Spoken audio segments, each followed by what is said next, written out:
Problem जिसमें हमें integration निकालना है of the function cos h z square minus pi i divided by z minus pi आई।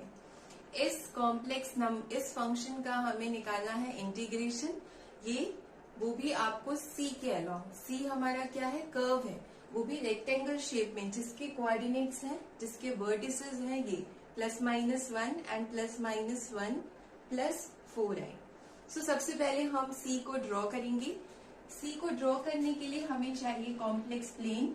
तो हमने ये ले लिया है कॉम्प्लेक्स प्लेन, जिसमें x एक्सिस हमारा रियल पार्ट को रिप्रेजेंट करेगा और y एक्सिस इमेजिनरी पार्ट को।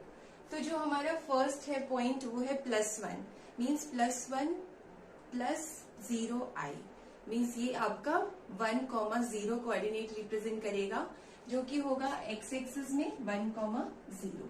सेकेंड होगा -1,0 यहाँ पर, एंड थर्ड वर्टिसेस है 1,4, तो ये आ जाएगा यहाँ पर 1 2 3 4 इस तरह से। तो ये होगा 1,4 और यहां होगा आपका -1,4। सो अब ये हमारा रेक्टेंगल बन गया है। इसकी वर्टिसेस को अगर नेमिंग कर दें तो ये हो जाएगा A B C D। So this is our curve C। ये है कर्व C के अंदर की रीजन। इसको नाम दे दिया हमने C और डायरेक्शन बना दी एंटी क्लॉकवाइज। ठीक है, so this is our curve जिसके अलोंग हमें इस इंटीग्रेशन की वैल्यू निकालनी है। तो अभी हमने पढ़ा था Cauchy integral formula for simply connected domain. उसी का यूज करेंगे to solve such type of integration. जब आपका कॉम्प्लेक्स नंबर में इंटीग्रेशन निकालना होता है, डीजेड होता है, तो हम कॉसीज फॉर्मूलाज का यूज करते हैं, जिसके थ्रू आप इजीली इन टाइप के इंटीग्रेशंस को सॉल्व कर सकते हैं। तो मैं एक बार शॉर्ट में आपको बता देती हूँ कि कॉसी इंटीग्रल फॉर्मूला क्या है। ठीक है, और अगर आपको डीपली पढ़ना हो तो आप जा सकते हैं प्लेलिस्ट में कॉम्प्लेक्स एनालिसिस की, उसमें देख सकते हैं। तो quasi integral formula for simply connected domain. अभी हम बात कर रहे हैं सिंपली कनेक्टेड डोमेन की। तो सिंपली कनेक्टेड डोमेन मान लेते हैं ये है। क्या होता है सिंपली कनेक्टेड डोमेन? ऐसा डोमेन जिसमें आप कोई भी सिंपल क्लोज्ड कर्व लीजिए, उसको श्रंक करिए एक पॉइंट पे, तो वो पॉइंट भी डोमेन के अंदर रहे, उस टाइप के डोमेन को कहते हैं सिंपली कनेक्टेड डोमेन। तो इस सिंपली कनेक्टेड डोमेन में हमारा फंक्शन जो है fz वो एनालिटिक होना चाहिए। ठीक है, और इसमें हम लेते हैं कोई भी सिंपल क्लोज्ड कर्व। c क्या है यहाँ पर? Simple closed curve. तो इसका कोई भी इंटीरियर पॉइंट z0, उस पर फंक्शन की वैल्यू बताता है कॉसी इंटीग्रल फॉर्मूला। वो कितनी होती है? f of z0 equal to 1/2πi integration along the simple closed curve C f of z divided by z minus z0 dz। ये है Cauchy integral formula for an interior point. ये जो interior point है C का, simply connected domain C का, उस point पर function की वैल्यू हमें बताता है Cauchy integral formula. Okay, and ये ध्यान रखिए कि ये जो कर्व है इसकी डायरेक्शन एंटी क्लॉकवाइज होती है। इस फॉर्मूले का यूज हम इसके लिए करेंगे। कैसे करेंगे? अब देखिए ये जो वैल्यू है f of z0 वो भी तो इंटीग्रेशन की फॉर्म में है। तो अगर हम इस इंटीग्रेशन की वैल्यू चाहते हैं तो हमें क्या करना है? ट्रांसपोज कर देना है इस पार्ट को यहाँ। तो ये हो जाएगा 2πi f of z0। सो ये फॉर्मूला आप इजिली अप्लाई कर सकते हैं to solve the integration, such type of integration. तो अब आप देखिए इसको इससे कंपेयर कीजिए। ठीक है, सो कंपेयर जब करेंगे तो आप देखेंगे कि fz क्या है यहाँ पर? fz है न्यूमरेटर। तो न्यूमरेटर हमारा क्या है? हाइपरबोलिक फंक्शन है, cos h है। तो ये लिख दिया हमने fz। ये है हमारा fz, cos h z square minus pi i. अब नीचे डिनोमिनेटर में z माइनस z0 है, यहाँ कितना है? z माइनस पाई आई। इसका मतलब कि z0 क्या है हमारा? पाई आई। अब इसमें आपको लगाना है ये फॉर्मूला इस इंटीग्रेशन में। तो आपको क्या होना चाहिए ध्यान कि सबसे मेन की पॉइंट क्या है कॉसी इंटीग्रल फॉर्मूला अप्लाई करने के लिए हमारा फंक्शन एनालिटिक होना चाहिए और Z0 इंटीरियर पॉइंट होना चाहिए, तो बाहर नहीं होना चाहिए आपका C के, ठीक है।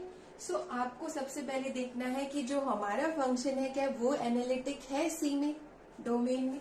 तो हमारा फंक्शन है हाइपरबोलिक फंक्शन cos h और ये एनालिटिक होगा यहाँ पर, ठीक है। यहाँ पर ये एनालिटिक होगा इस रेक्टेंगल में, ठीक है। सो एनालिटिक है। सेकेंड चीज, ये जो पॉइंट है Z0 वो है हमारा पाई आई। ये क्या पॉइंट है? पाई आई मतलब क्या है? ये पाई रिप्रेजेंट कर रहा है, मीन्स एक्स कोऑर्डिनेट यहाँ 0 है, वाई कोऑर्डिनेट पाई है। पाई की वैल्यू होती है 3.14 अप्रोक्सीमेटली। तो 3.14 तो 4 से ऑब्वियसली कम होगा, यहाँ कहीं होगा, ठीक है। तो मतलब ये जो पाई कोऑर्डिनेट है 0, पाई, वो आपका क्या है? रेक्टेंगल के अंदर है, दैट मीन्स कि इंटीरियर है। सो इंटीरियर पॉइंट है, तो आप ये थ्योरम अप्लाई कर सकते हैं। तो चलिए ये थ्योरम हम अप्लाई कर लेते हैं। सो यहाँ लिख दिया f of z divided by z minus pi i, जो कि हमारा Z0 है। सो ये किसके बराबर होता है? 2 पाई I F of Z0। Z0 कितना है? पाई आई, ठीक है। सो हमारा आंसर आ ही चुका है। Only you have to find this कि फंक्शन की वैल्यू पाई आई पे कितनी होगी। तो फंक्शन हमारा ये है, इसमें आप z की जगह पाई आई रखिए तो आपको वैल्यू पता चल जाएगी। तो हम रखते हैं z is equals to pi i इस फंक्शन में। तो एफ जेड हमारा कितना है? Cos h z square minus pi i. हमने रख दिया पाई आई वैल्यू यहाँ, तो ये हो गया कॉस एच। पाई आई का स्क्वायर हो जाएगा तो पाई स्क्वायर आई स्क्वायर, ठीक है। और आई स्क्वायर की वैल्यू कितनी होती है? -1। सो ये हो जाएगा हमारा minus pi square minus pi i. Okay, अब इसकी वैल्यू कैसे निकालेंगे आप? तो ये है हाइपरबोलिक फंक्शन, तो कॉस एच एक्स, इसकी वैल्यू क्या होती है? e to the power x plus e to the power minus x upon 2। तो ये हो जाएगा e to the power minus pi i plus e to the power, यहाँ माइनस एक्स है, ठीक है, तो माइनस का मल्टीप्लाई होगा तो ये पॉजिटिव हो जाएगा इस तरह से। अब e टू दी पावर इसको लिख सकते हैं minus pi e to the power minus pi i plus e to the power pi square e to the power pi i upon 2। अब हमें इसकी वैल्यू निकाल लेनी है, e to the power minus pi i की और e to the power plus pi i की, वो भी इस फॉर्मूले से, ठीक है। सो इस फॉर्मूले का यूज करिए। e to the power i x किसके बराबर होता है? ये होता है हमारा cos x plus i sign x, ठीक है। तो हम x की जगह पाई रखेंगे तो ये होगा cos pi plus i sine pi. Okay, so cos पाई कितना होता है एंड साइन पाई कितना होता है? cos पाई -1 होता है, साइन पाई 0 होता है, तो यहाँ से -1 वैल्यू आ गई, ठीक है। और e to the power minus i pi निकालेंगे तो वो हो जाएगा cos minus pi plus i sine minus pi. cos तो पॉजिटिव हो जाएगा फॉर्मूले से, और ये minus sine of minus x होता है माइनस साइन एक्स, इसलिए माइनस साइन बाहर आ गया। इसकी वैल्यू तो 0 रहेगी, इसकी वैल्यू कितनी होती है? -1 cos पाई की, तो ये भी -1। तो दोनों वैल्यूज -1 आ रही है हमारी, तो ये वैल्यूज हम यहाँ रखेंगे तो ये हो जाएगा कितना? हमारी वैल्यू आ गई e to the power, okay, f of pi i, ये कितना आ गया हमारा? यहाँ -1 रखेंगे, यहाँ -1, तो -1 आप चाहे तो बाहर निकाल लीजिए, तो ये बचेगा e to the power pi square plus e to the power pi square upon 2।